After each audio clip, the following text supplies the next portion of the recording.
সন্ধ্যার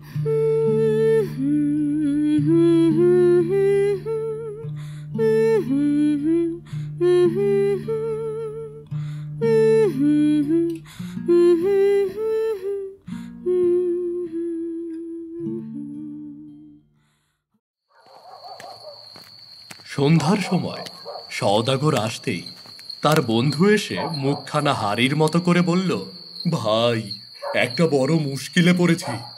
তোমার ছেলেটিকে তুমি যখন রেখে গেলে তখন দেখলাম দিব্যি কেমন নাদুস নুদুস ফুটফুটে চেহারা, কিন্তু এখন দেখছি কি রকম হয়ে গেছে, যেন ঠিক যেন বাদরের মতো দেখাচ্ছে। কি করা যায় বলো তো বন্ধু? গল্পে মহাকাল। গল্পে মহাকালের আজকের নিবেদন প্রখ্যাত শিশু সাহিত্যিক সুকুমার রায়ের লেখা দুই বন্ধু। গল্প পাঠে আমি দীপ্ত কর্মকার। এমন আরো মজার ছোট গল্প ও অসংখ্য ভৌতিক গল্প শুনতে আমাদের চ্যানেলটি সাবস্ক্রাইব করুন। আর কি ধরনের গল্প শুনতে চান তা জানিয়ে দিন আমাদেরকে।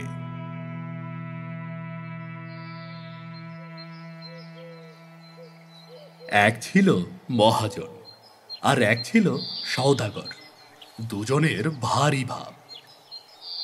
একদিন মহাজন এক থলি মোহর নিয়ে তার বন্ধুকে বলল, ভাই, কদিনের জন্য শ্বশুর বাড়ি যাচ্ছি, আমার কিছু টাকা তোমার কাছে রাখতে পারবে? সওদাগর বলল, পারবো না কেন? তবে কি জানো, পরের টাকা হাতে রাখা আমি পছন্দ করি না। তুমি বন্ধু মানুষ, তোমাকে আর বলবার কি আছে? ওই যে সিন্দুকটি খুলে তুমি নিজেই তোমার টাকাটা রেখে দাও, কেমন? আমিও টাকা ছোব না। তখন মহাজন তার থলে ভরা মোহর সেই সওদাগরের সিন্দুকের মধ্যে রেখে নিশ্চিন্ত মনে বাড়ি চলে গেল। এদিকে হয়েছে কি, বন্ধু যাবার পরেই সওদাগরের মনটা কেমন উসখুস করছে। সে কেবলই ওই টাকার কথা ভাবছে, আর তার মনে হচ্ছে না জানি বন্ধু কত কি রেখে গেছে, একবার খুলে দেখতে দোষ কি। এই ভেবে সে সিন্দুকের ভেতরে উকি মেরে থলিটা খুলে দেখল। থলি ভরা চকচকে মোহর। এতগুলো মোহর দেখে সওদাগরের ভয়ানক লোভ হলো। সে তাড়াতাড়ি মোহরগুলো সরিয়ে তার জায়গায় কতগুলো পয়সা ভরে থলিটাকে বন্ধ করে রাখল।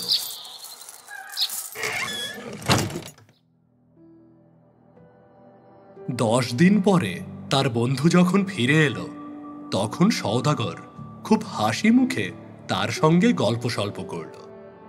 কিন্তু তার মনটা কেবলই বলতে লাগলো, কাজটা ভালো হয়নি। বন্ধু এসে বিশ্বাস করে টাকাটা রাখলো, তাকে ঠকানো উচিত হয়নি। এ কথা সে কথার পর মহাজন বলল, তাহলে বন্ধু, আজকে টাকাটা নিয়ে উঠি। সেটা কোথায় আছে? হ্যাঁ বন্ধু, সেটা নিয়ে যাও তুমি। তুমি যেখানে রেখেছিলে সেখানেই পাবে। আমি থলিটা আর সরাইনি। বন্ধু তখন সিন্দুক খুলে তার থলিটা বের করে নিল। কিন্তু কি সর্বনাশ! থলি ভরা মোহর ছিল, সব গেল কোথায়? সব যে কেবল পয়সা। মহাজন মাথায় হাত দিয়ে বসে পড়ল। সওদাগর বলল, ও কি বন্ধু, মাটিতে বসলে কেন? ভাই, সর্বনাশ হয়েছে। আমার থলি ভরা মোহর ছিল, এখন দেখছি একটা মোহরও নেই, কেবল কতগুলো পয়সা। তাও কি হয়? মোহর কখনো পয়সা হয়ে যায়? সওদাগর চেষ্টা করছে এরকম ভাব দেখাতে যেন সে কতই আশ্চর্য হয়েছে, কিন্তু তার বন্ধু দেখল তার মুখখানা একেবারে ফ্যাকাশে হয়ে গেছে। ব্যাপারটা বুঝতে আর বাকি রইল না। তবুও সে কোনো রকম রাগ না দেখিয়ে হেসে বলল, আমি তো মোহর মনে করেই রেখেছিলাম, এখন দেখছি কোথাও কোনো গোল হয়ে থাকবে।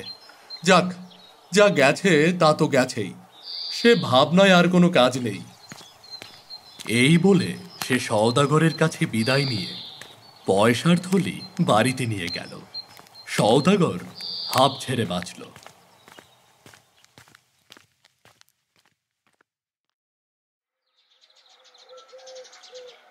2 মাস পরে হঠাৎ একদিন মহাজন তার বন্ধুর বাড়িতে এসে বলল, বন্ধু, আজ আমার বাড়িতে পিঠে হচ্ছে, বিকেলে তোমার ছেলেটিকে পাঠিয়ে দিও।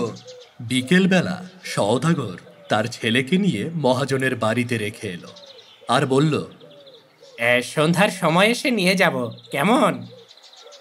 মহাজন করল কি, ছেলেটার পোশাক বদলিয়ে তাকে অন্য কোথাও লুকিয়ে রাখল, আর আরেকটা বাদরকে সেই ছেলের পোশাক পরিয়ে ঘরের মধ্যে বসিয়ে দিল।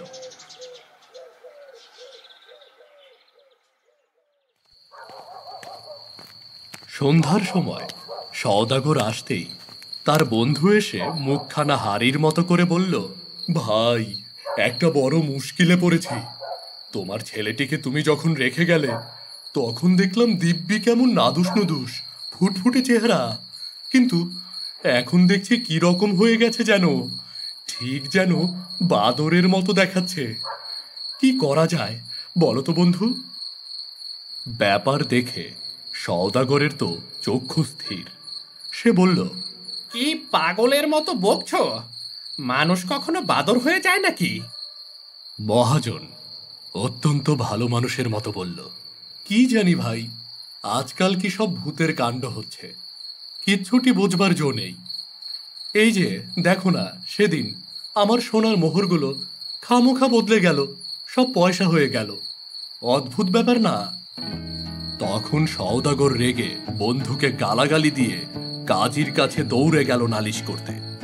কাজীর হুকুমে 4 পেয়াদা এসে মহাজনকে পাকড়াও করে কাজীর সামনে হাজির করল। কাজী বললেন, তুমি ওর ছেলেকে কি করেছো? এই শুনে চোখ দুটো গোল গোল করে মস্ত বড় হা করে মহাজন বলল, আমি আমি মুখ্য সূক্ষ্ম মানুষ, আমি কি ওসব বুঝতে পারি? হুজুর, ওর বাড়িতে মোহর রাখলাম, 10 দিনে সব পয়সা হয়ে গেল। আবার দেখুন, ওর ছেলেটা আমার বাড়িতে আসতে না আসতেই ল্যাজ ট্যাজ গজিয়ে দস্তুর মতো বাদর হয়ে উঠেছে। কি রকম যে হচ্ছে, আমার বোধ হয় সব ভুতুরে কাণ্ড হচ্ছে। এই বলে সে কাজীকে লম্বা সেলাম করতে লাগলো। কাজীও চালাক লোক, ব্যাপার বুঝতে তার বাকি রইল না। তিনি বললেন, আচ্ছা, তোমরা ঘরে যাও, আমি দৈবজ্ঞ ফকির ডাকিয়ে মন্ত্র পড়ে ভূত ঝাড়িয়ে সব শায়েস্তা করছি। তোমার পয়সার থলি ওর কাছে দাও, আর তোমার বাদর ছেলেকে এর কাছেই রাখো। কাল সকালের মধ্যে যদি ঠিক না হয় তবে বুঝবো এতে তোমাদের কারোর শয়তানি আছে। সাবধান, তাহলে তোমার পয়সাও পাবে না আর মোহরও পাবে না, আর তোমার ছেলে তো মরবেই। ছেলের বাপ মা খুড়ো জ্যাঠা সব শুদ্ধ মেরে সাবার করব। সওদাগর পয়সার থলি সঙ্গে নিয়ে ভাবতে ভাবতে ঘরে চলল। মহাজন বাদর নিয়ে হাসতে হাসতে বাড়ি ফিরল।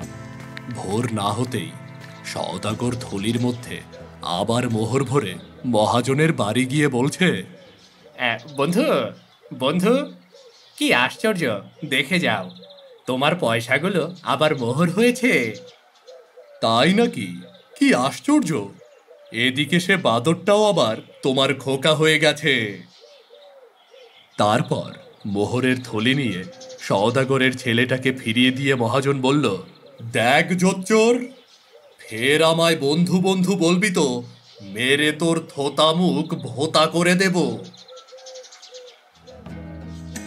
আজকের গল্পটি শেষ হলো। আমাদের আজকের গল্প কেমন লাগলো তা জানিয়ে দিন কমেন্ট করে।